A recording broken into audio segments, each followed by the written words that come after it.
వదినా ఎట్టున్నా వదినా బాగున్నావా? ఓమా ఇది పొయ్యంతలకి చిట్టపట్లు ఆడుతుంది వదినా. మొత్తానికి ఇటుకన్నా మా ఇంట్లో ఏం చేస్తున్నా అంటే క్యాబేజీ కూర ఇచ్చాను. నేను నాకు నిన్నటి నుంచి జ్వరం వస్తుంది వదినా, అన్నం తినవద్దని చెప్పేసి చపాతీ చేస్తాను. దాంట్లో క్యాబేజీ అయితే బాగుంటుందని మా పల్లెటూరు స్టైల్లో, అంటే మా వదిన చెప్పలే ఫ్రెండ్స్, మీకే చెప్పేది.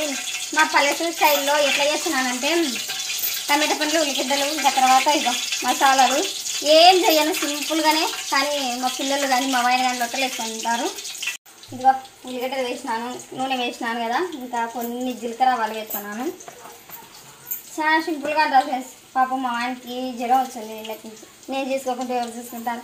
నన్నేమో తను చూసుకోడు, కానీ నేను చూసుకోవాలి కదా అని అంటారు అనుకుంటారు కదా. అలానే ఫ్రెండ్స్, పిల్లలు ఏం తెచ్చినావు తీసుకోండా. పెరుగు అయితే వచ్చేసింది. నిజంగా వేసి చూసినా లేదా కింద వచ్చాడని చెప్పేసి ఎంత పెద్ద టిఫిన్ తీసుకొని పోయినా అసలు మా పెద్దోడు